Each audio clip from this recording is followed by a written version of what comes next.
Good afternoon, everyone, and welcome to today's webinar, Opportunities and Challenges of the MDT-Based Care. This is the first webinar in WAPA's Advancing Multidisciplinary Team Care in General Practice series, developed by ECPAL. Before we begin, I'd like to invite Tracy to open the sessions with the acknowledgement of the country, which also connects to some of the themes she'll be covering today. Thanks, Yasna, and thanks, everyone. It's great to see such a huge number of people attending. So myself and Dr. Sue Williams, my co-presenter, are joining you from Brisbane.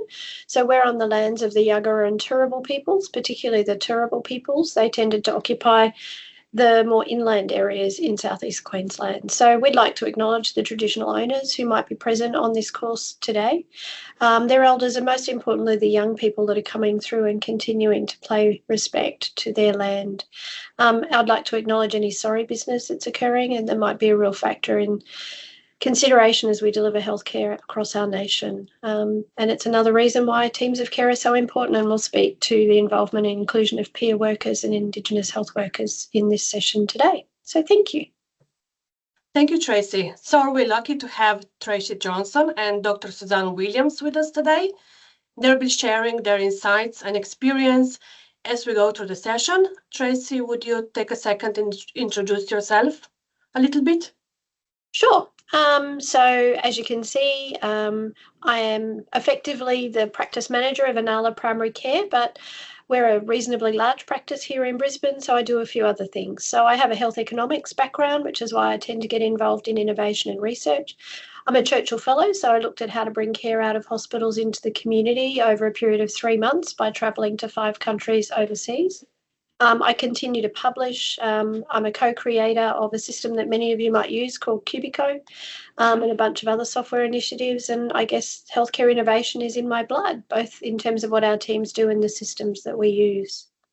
So Sue has worked in Anala, we're a social housing suburb in Brisbane's west, for 18 years. She's a GP and a member of the College of General Practice. She's won awards for her work teaching registrars. She continues to be part of many clinical innovations and advice on guidelines and things like that nationally. She, like myself, has done a graduate certificate in clinical redesign and is leading our very large multidisciplinary team. So in today's session, we'll focus on multidisciplinary team-based care and its role in general practice. We will cover the reform agenda and its impact on general practice, challenges in implementing MDT care, case studies in chronic disease management and social prescribing, and the NUCA-inspired model and its relevance to the Australian context. If you have any questions during the webinar, please put them into the chat. Tracy and Suzanne will answer them towards the end during our Q&A. And with that, I will hand it back to Tracy to start the session. Thanks, Yasna. So here we have a picture which to me is sort of emblematic of what you might see in your wonderful lands in Western Australia. Certainly when I've travelled with work and I've come home and I've smelt the eucalyptus leaves, it's been a reminder to me that we live in a great and vast land. So a tree like that, a gum tree, is a fantastic representation of who we are. But it's also for me a reminder that too often in healthcare we practice as individuals, because what gum trees do is, of course, with the rains, they leach some of their eucalypt oil down into the soil beneath them, which is why we tend to see a lot of solo stands of trees. So they're big, they're powerful, they're adapted to the environment, but they're alone. And when you go to Europe and America, you see trees that are gathered much more closely together, and it's because they don't have that capacity to undermine the young trees that are coming up beneath them. And I think in healthcare for too many decades, we've actually had that habit. We've worked solo and we've undermined the other people that we're working with so that they can't flourish. So for me, this tree in this picture is, I guess, what I want to talk about today. How do we go from this solo, magnificent and solo environment into a team-based care environment? So on the next slide, I want to introduce you to the notion that change is upon us. I think for a long time, we have heard that general practice is what it is, and general practice is about doctors delivering care to patients. There's 4 reports that I've been involved with over a period of time, the first of which came out in 2022, and it talked about what is the government's 10-year vision for primary care, and it had a number of recommendations, most of which revolved around how do we get more comprehensive team-based care working by 2032. That report was accepted by both sides of Parliament, and then when the Labor government, the first Albanese Labor government, came into power, they created the Strengthening Medicare Task Force. So they took the findings of that review even further and said, what do we mean by team-based care? They came up with a recommendation that said at least 40%, if not 60%, of funding to general practice should in fact come through new funding streams. At the same time, or shortly thereafter, there was an expert advisory panel pulled together. I was on that panel, and it was asked to look at, well, how do we work with bundles of payments to enhance the team-based care environment? So that report was produced at the end of September last year. And at about the same time, in October, there was another report done which talked about scope of practice, as it's been called. It was called Unleashing the Potential of Our Workforce. So government has invested in a series of reviews, all of which talk about team-based care and the changes to funding that will unfold as a result of the implementation of those plans. On the next slide, one of those reports, the General Practice Incentives Review report that I was part of, its core recommendation is that we need to move to a ratio of, for every GP, having another non-GP clinician involved in patient care. So that's a big shift. At the moment, we often see 6 or 7 GPs and 1 practice nurse working as the primary care team in most practices. It makes a further recommendation, and it says in disadvantaged areas, and much of Western Australia is very disadvantaged. You have many rural and remote areas, many Indigenous communities. So in those communities, the report makes the further recommendation that that ratio shouldn't be 1:1, it should be higher than that. What did we mean by team-based care when we wrote that report? Well, on the right-hand side of this diagram, we've said by 2032, practices should look like this. Patients and their carers are at the centre of care. There's a range of enablers, including changes to funding, where we move away from a strictly activity-based system into a much different funding environment with lots more information sharing and time for clinical governance and clinical innovation. And the actual people involved in our teams of care are the ones that you see in the white around the square. So anything from pharmacists to non-GP specialists, nurse practitioners, enrolled nurses, paramedics, and a whole bunch more. So that's a big change and a big vision, and I'm here to talk to you about the steps that can take place as you move along that continuum. On the next slide, I want to ask you the question, in your practice, if that's the vision by 2032 to move to a 1:1 ratio of GPs to non-GP clinicians, where are you now? So there'll be a poll up and running. So if you could jump in there and say, how many of these disciplines are actually already represented in my practice, and just tick all of the ones that apply.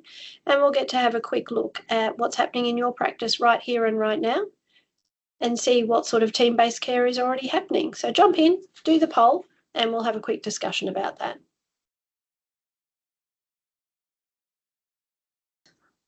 So 6 people have responded. Hopefully more of us will jump in and do the response in the next minute or so.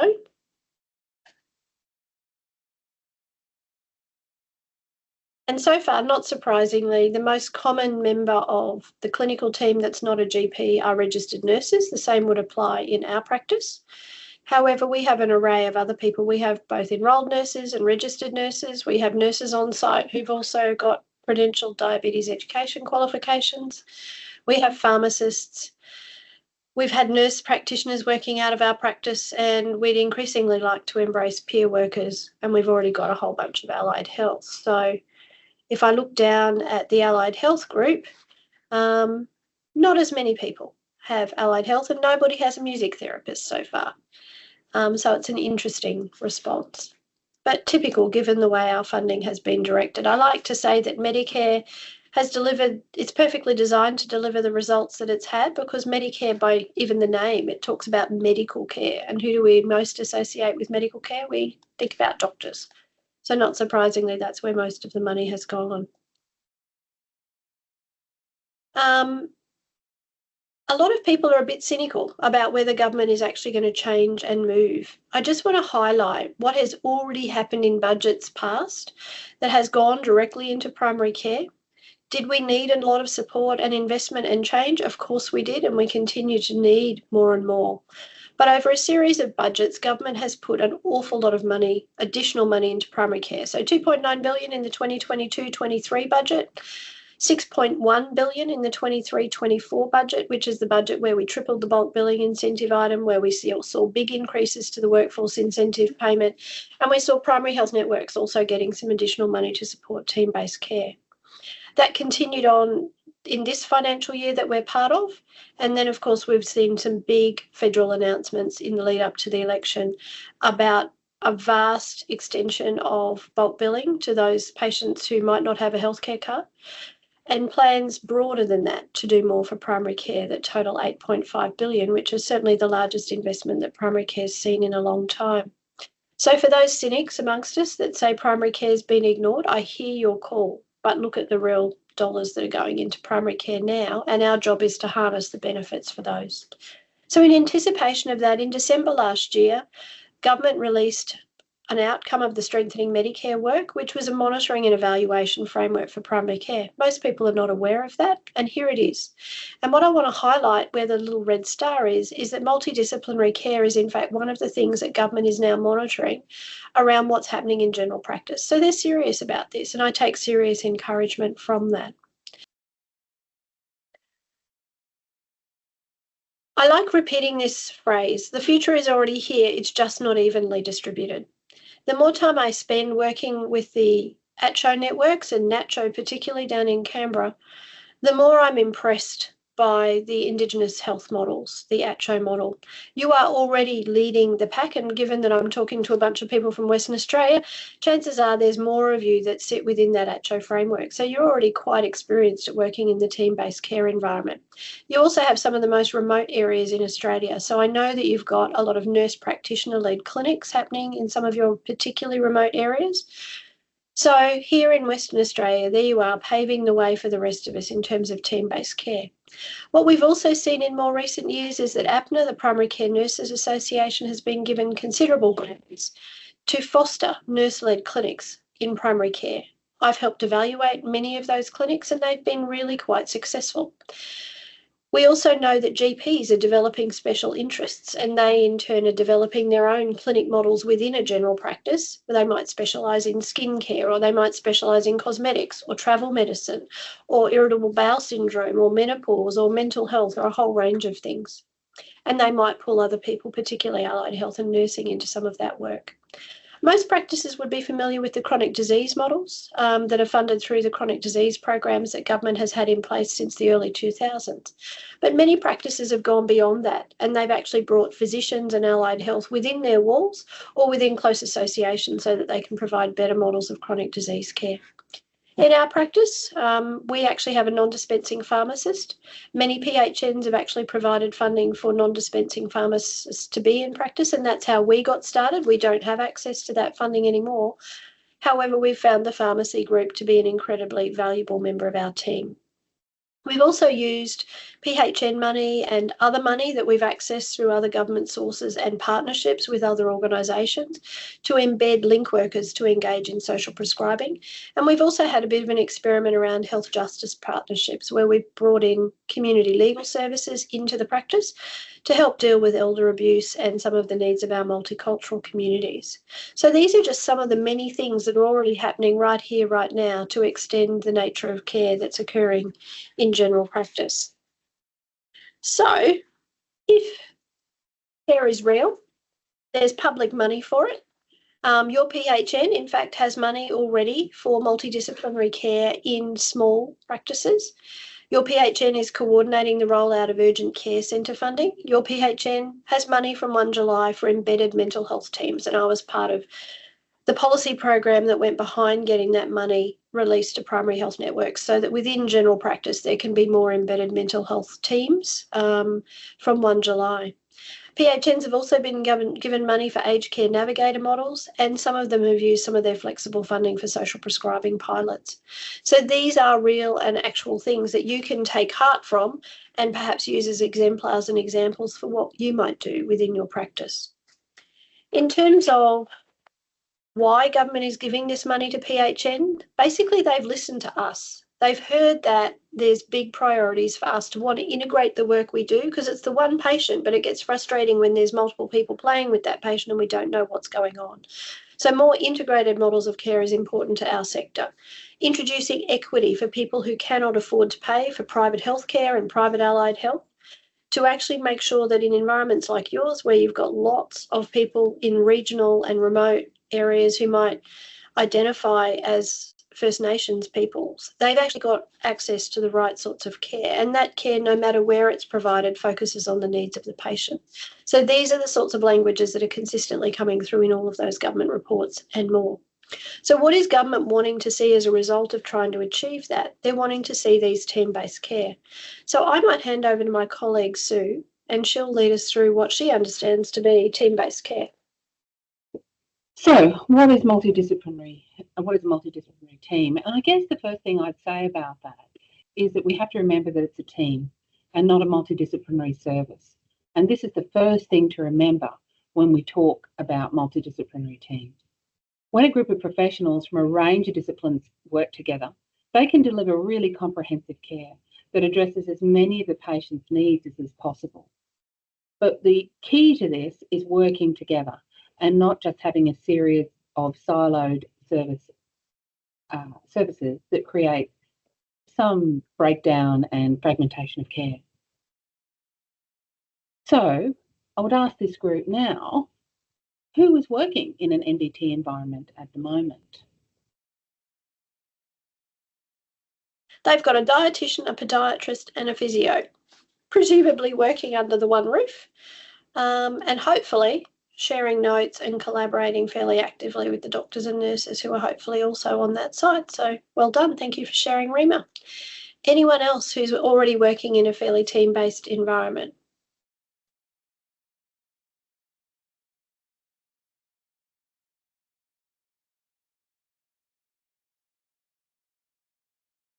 So what are the goals of a multidisciplinary team? And they're really broken broadly into three areas.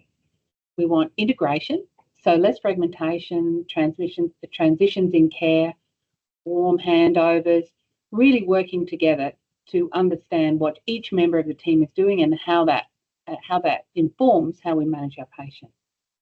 Continuity, so that we have personalised care. We have shared data so that each member of the team knows what other members are doing. There'll be less waiting and our care will be proactive, not reactive. And then we speak to quality, because as different members of the team have different areas of specialisation and different areas of strength, we can really build a very powerful group in terms of really driving excellent care for that patient. And we do that in an evidence-based way. So what is quality care? Well, it's more than you think. It needs to be safe.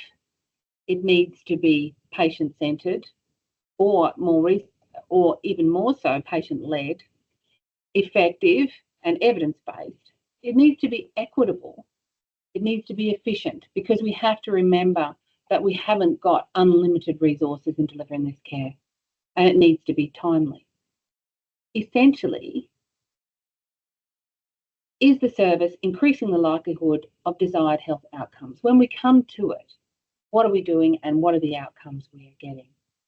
We'll move on to the next slide.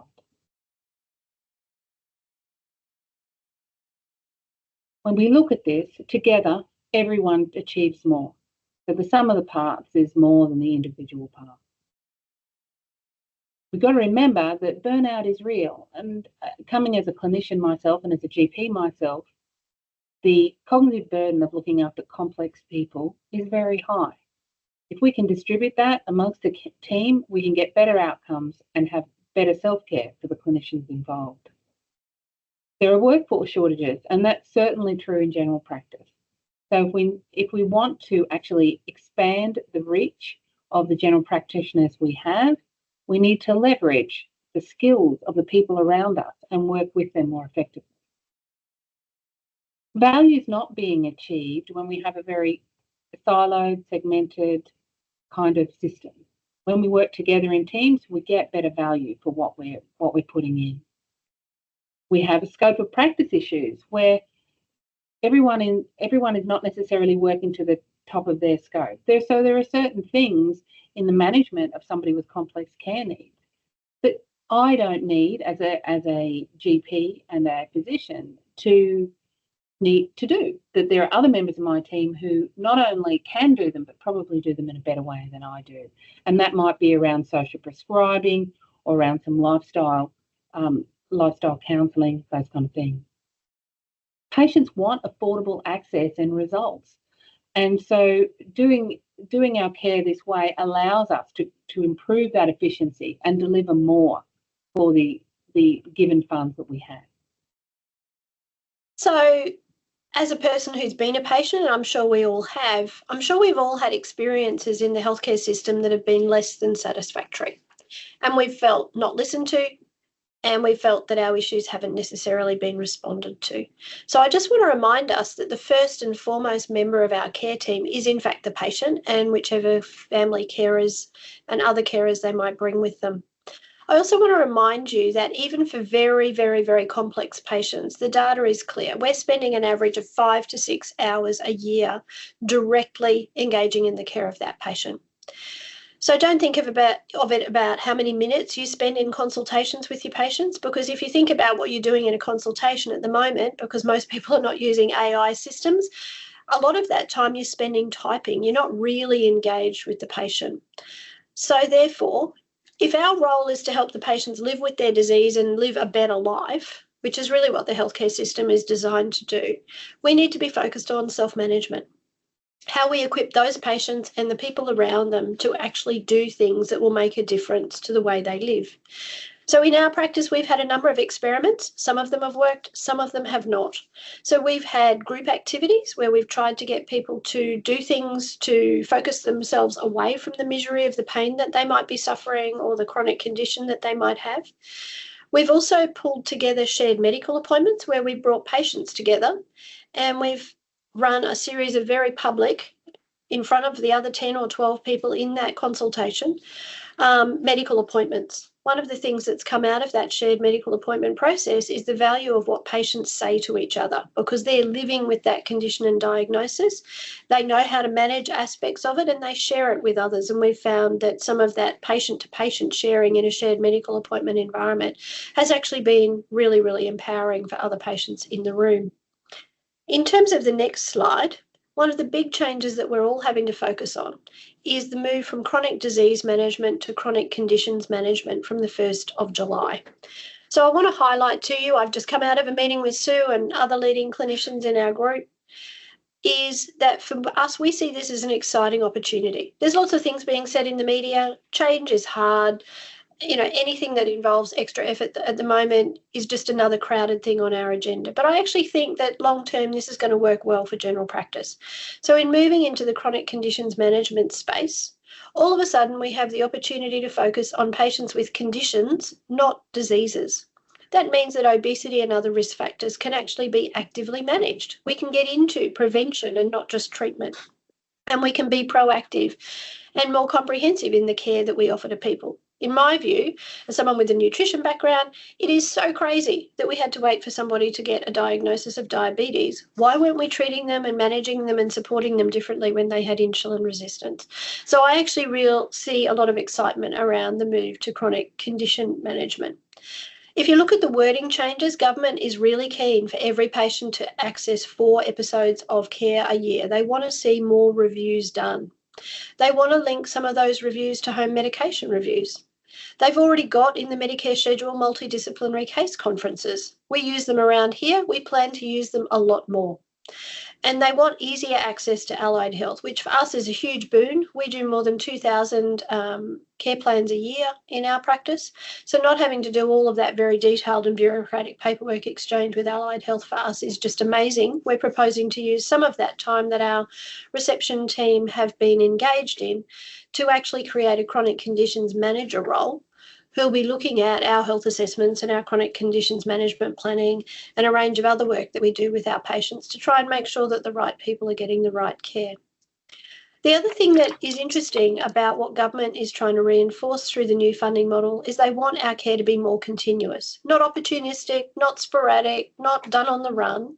So they're asking us to look at whether patients should be enrolled in My Medicare. So if your patient is enrolled in My Medicare at your practice, no one else can steal your chronic conditions item numbers. And let me tell you that every single week we have rejections from Medicare of some of the items that we bill around care planning, because when patients have visited another practice on the weekend, they've billed that item number even though they've not really done a care plan. So I'm quite supportive of the notion of enrolment. We know that you want us to be your main clinic, and the patient knows that we'll take that seriously.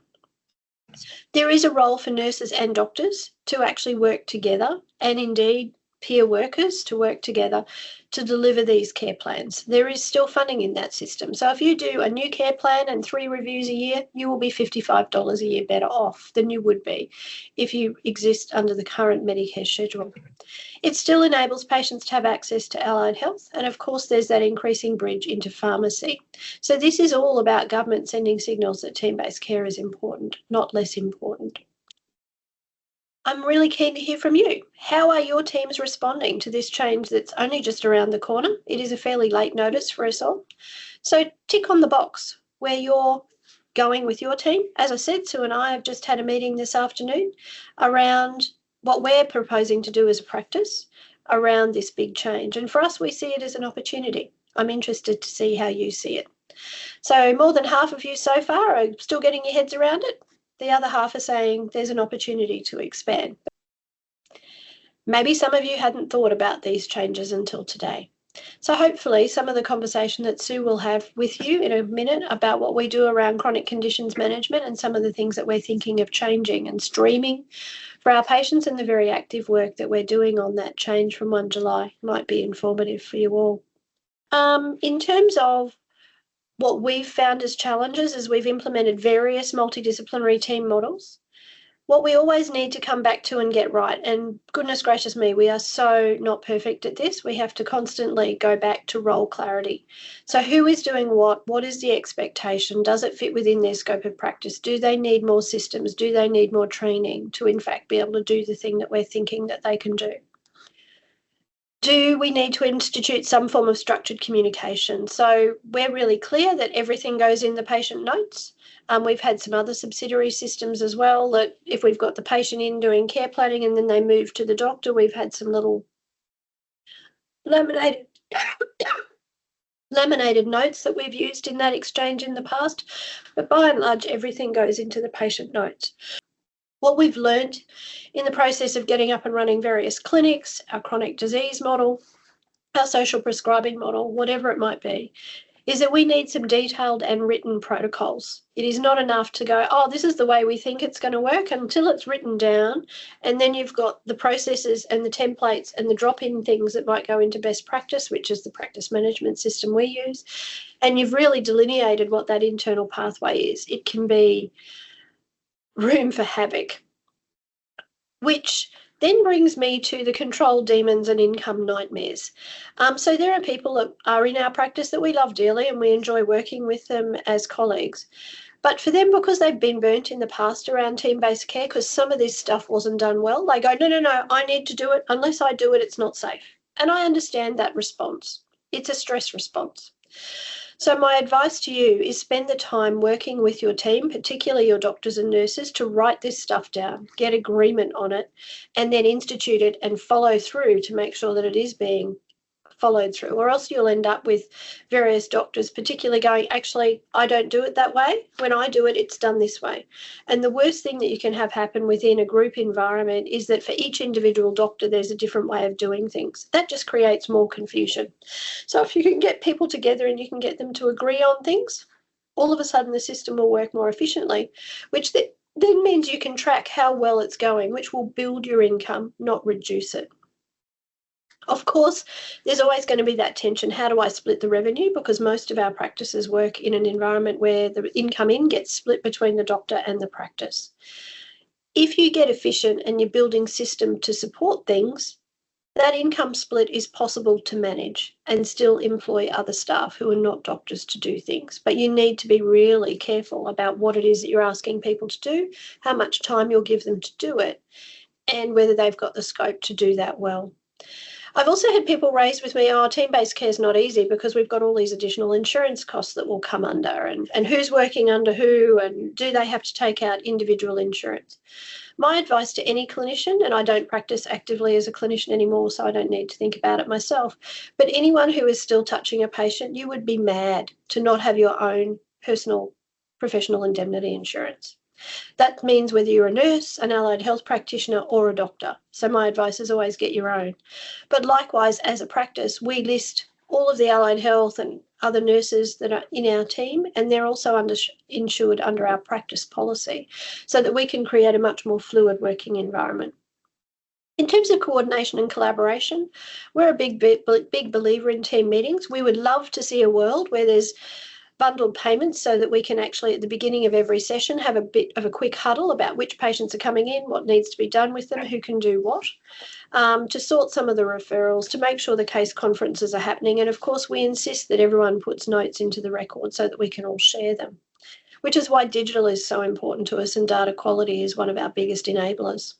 We've chosen to, where possible, bring people into the practice so that there's physical proximity. I understand that in some of your Western Australian regions that might not be possible because you've got big geographies out there.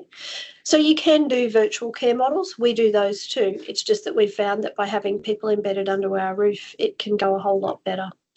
But that then means we need to release people like Sue, so she gets time every single week, hours of time, to actually be our clinical director. So not a doctor, our clinical director. We have about every 8 weeks a clinical governance meeting. We have grand rounds. We have a variety of things so that we're looking at our data and we're working as a team, agreeing what we're going to do together.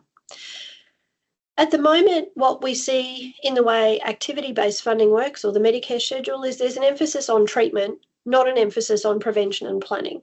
Hopefully over time, as new funding models are made available to us, we will actually be able to have more of our team members more focused on prevention and planning, which will mean health outcomes improve.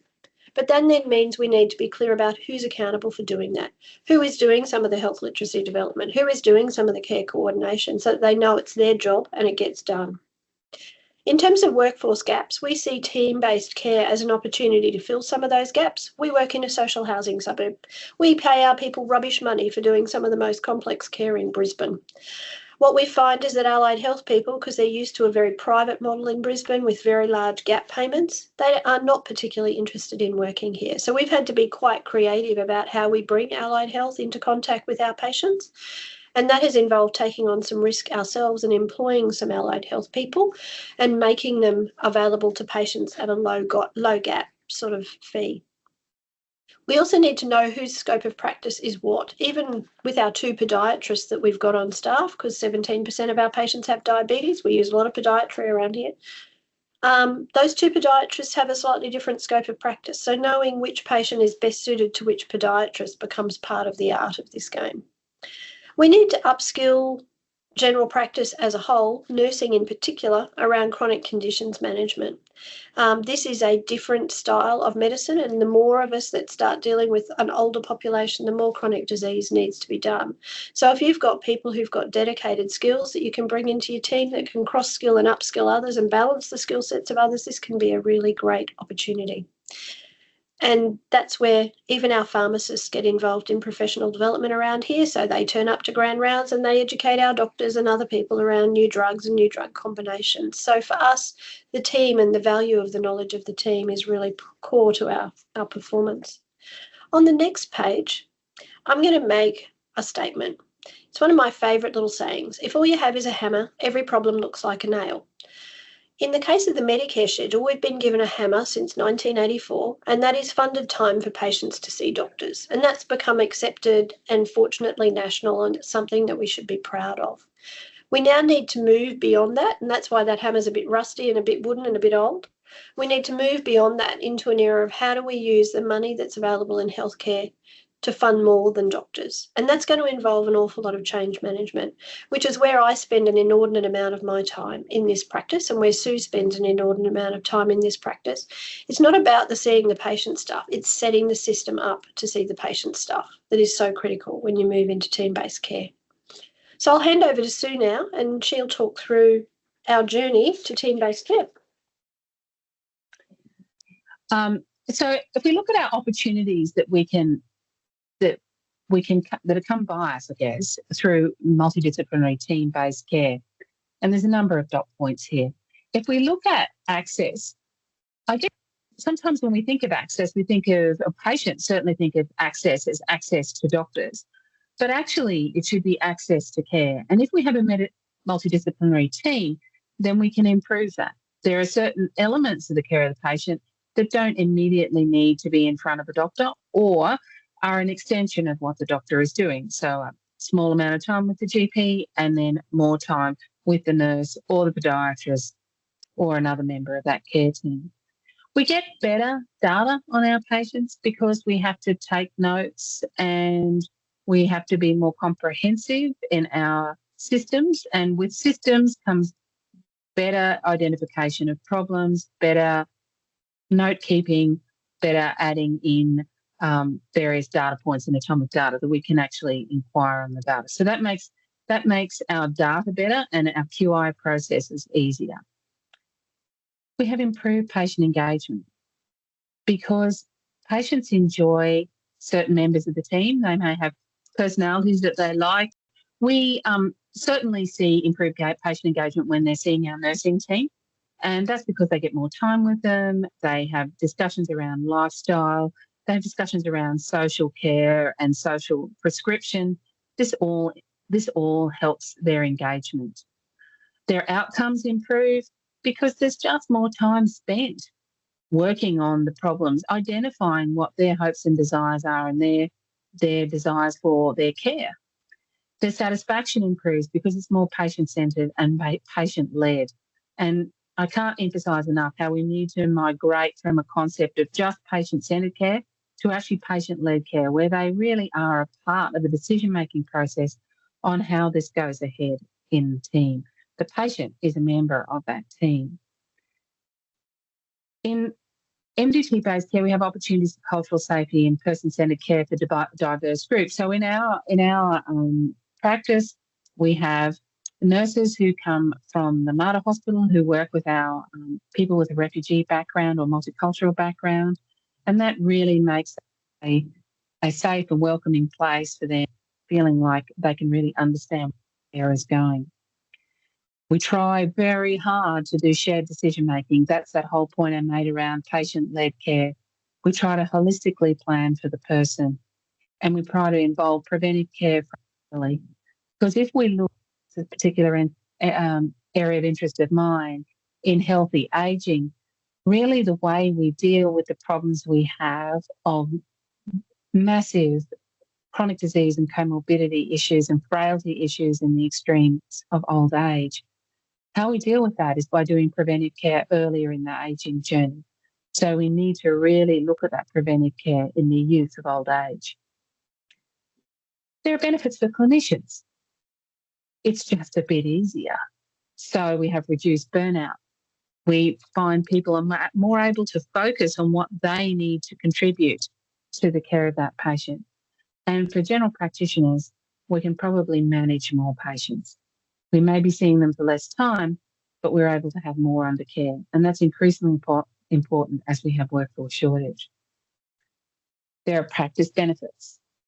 In workforce viability, we struggle in our practice to employ clinicians. And so by having this diverse team, we're more likely to be able to get enough in that team to cover off on what we need to do with our patients. We retain staff because they are understanding that they are working in an environment that is nurturing and collaborative and collegiate, and that is very important. There is more income possible for the practice, depending on how we work with this, and we have to look at our funding sources and how we use them. And we can really work on data quality by improving our systems. So what are our funding supports? Well, there's the WIP, which we all know about, that helps fund our nursing team or any other members of the team, but principally here we're using them for our nursing team.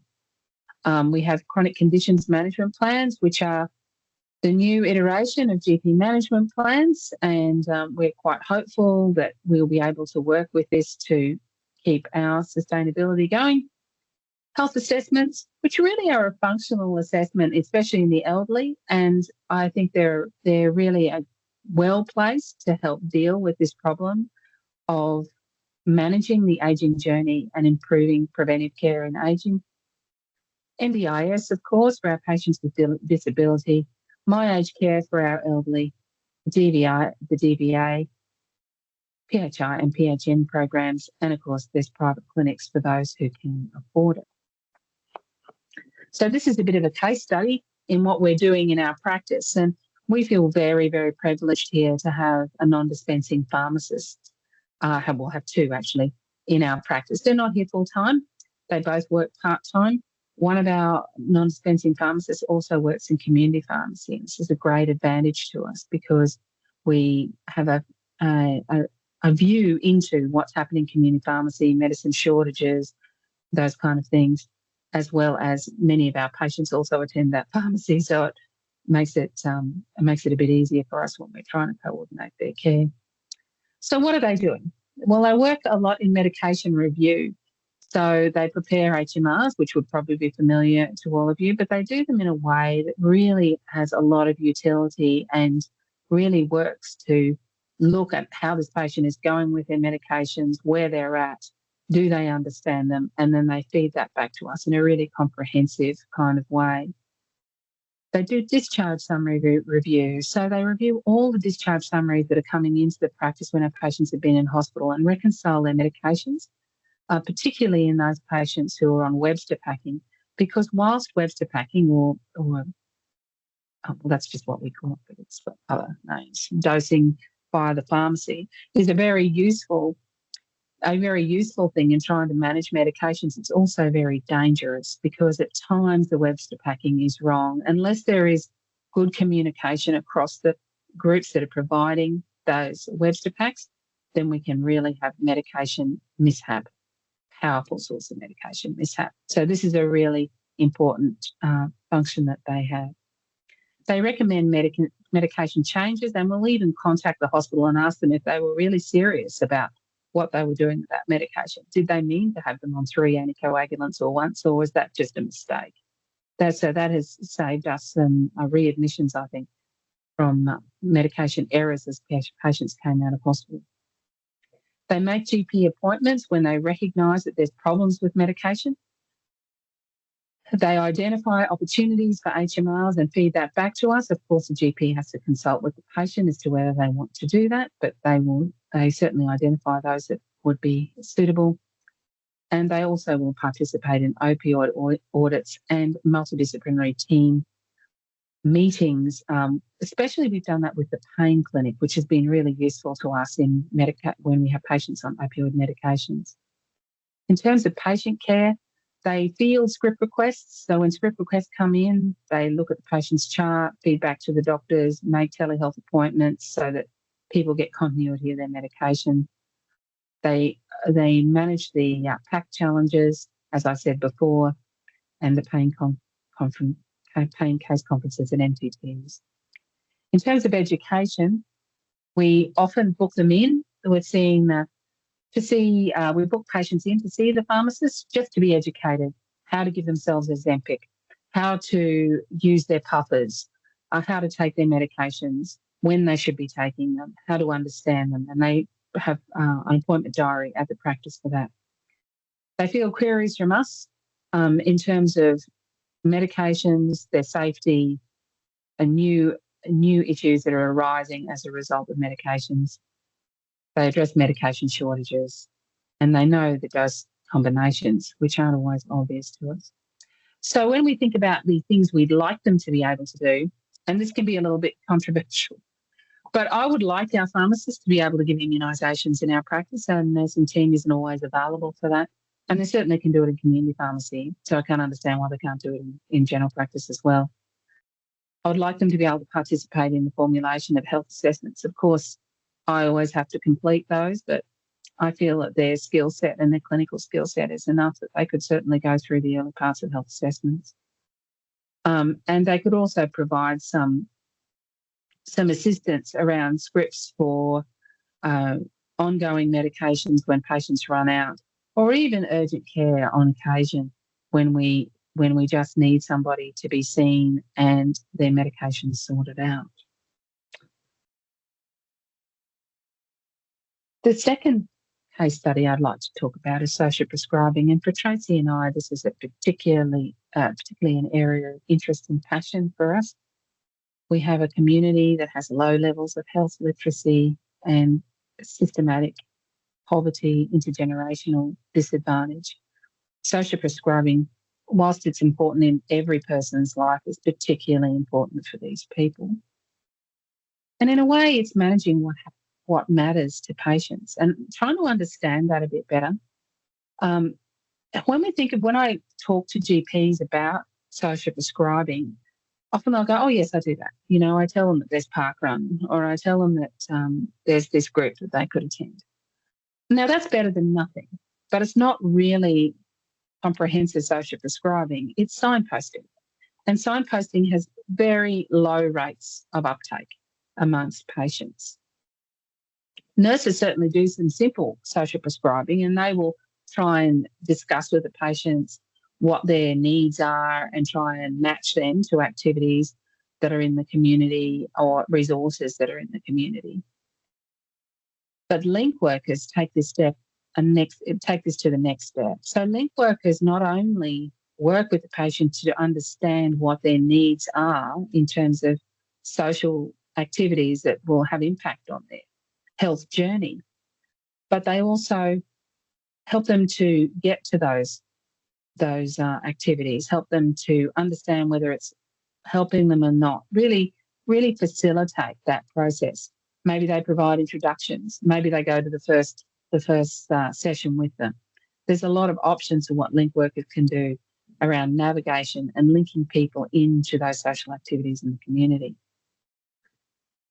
Social workers, who we work with all the time, especially in this community, are really great on the NDIS, housing, more complex needs, helping people get disability support pensions, helping our cultural and linguistically diverse patients.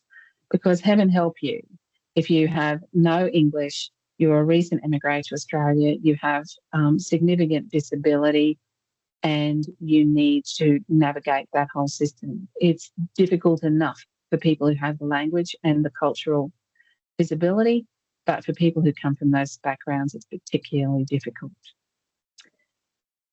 We also have a social worker in our practice who has mental health training, and so she helps manage some of our very long-term patients, especially the ones with personality disorders or long-term conditions that require ongoing support year on year, not just for a few sessions in over a couple of months. Remember that social prescribing is really very important, and next week the government is launching the National Social Prescribing Feasibility Plan. So we're very excited and are hoping that we'll be able to really push forward on this agenda. We really believe passionately in it. Indeed we do. And the other thing that we believe in is that, these are just some of the many roles that should be part of our system. So Sue and I for a long time have taken an interest in what's been happening in Alaska. You might have heard of the NUCA model of care. It was written up in the General Practice Incentives Review report that I was part of authoring. So what is the NUCA system of care? The South Central Foundation has been in existence for something like 35 years. We've had numerous meetings with them. What they're designed to foster is not that much different to what the ACCHO communities have tried to do for such a long time. It's about fostering community ownership. It's about relationships. It's about team-based delivery, inclusive of the community that they're there to serve. They're really aiming to provide respect to their communities and empower their communities to do things differently. So I could see how important a NUCA type model could be in some of the rural and remote areas that you've got in Western Australia, and the really disadvantaged areas like we are. So we're a social housing suburb in Brisbane. I'm sure in Perth and some of your larger regional areas, you've got some particularly disadvantaged suburbs and settings as well. And really what they try and talk to is, how do we communicate what is ethical in dealing with some of the most disadvantaged people, and how do we build trust? On the next slide, this is how they've done it, and we've just done a big piece of work that we've presented to the Commonwealth. In fact, we have another meeting with the Commonwealth on Friday about it, where we looked at our patient group and came to the conclusion that around about 40% of our patients fit into this super disadvantaged category. A lot of them have ethnic backgrounds, a lot of them have trauma, a lot of them are in deep poverty, even homelessness. So in the NUCA system, they cluster patients into panels of between 180 and 260 patients, depending upon how complex those panels are. Each panel group is managed by a nurse practitioner or a GP. In our instance, we would love them to be managed by a GP working with a nurse practitioner. I've just come out of a meeting with Sue where we've had this very conversation. How do we introduce nurse practitioners into our team to work alongside our GPs? So they're the sort of clinician, diagnostic level people. Supporting them would be a registered nurse case manager, a link worker case support manager, a certified medical assistant. So this is somebody who's non-clinical but is helping that entire clinical team chase results, chase the patient, talk to the patient when they come in distress and help navigate the patient through the system. And receptionists who become a bit more like patient advocates because they get to know their cluster of patients that are in this group. If you've got about 6 of those teamlets that we call them, on top of that, so you've got somewhere between 1,100 and 1,600 patients, what the NUCA model has done is said, beside those people, here's all of the other people that you need to give the patient access to. And if you go to the South Central Foundation, they've got 19 outlets across Alaska. This is the team that you will see. You've got psychiatrists and audiologists, you've got dentists, you've got mental health, or they call them behavioural health consultants. All of these people are made available to the patients to give them the team of care that they need. Sitting over the top of that is an induction model so that people new into the practice actually kind of get exposed to what's there and how it all works. There's also a lot of public health work going on because these are vulnerable communities that we don't have enough data on what's working and what's not working. And there's active clinical governance and data analysis going on to support how that team is working and what they're focused on. So that's what we've proposed to the government, that disadvantaged practices should be in receipt of, and that's how big the team, hopefully, at some point might become. A lot of our Indigenous services actually have teams that are increasingly looking like this, so we've taken much encouragement and been given a lot of support by the NACCHO group in this work. So that's our story around team-based care and where we're heading and what we see. I guess the conversation now in the couple of minutes that we've got left together is, what do you think the multidisciplinary team opportunities are in your practice? And what would you address as one barrier to that move this quarter?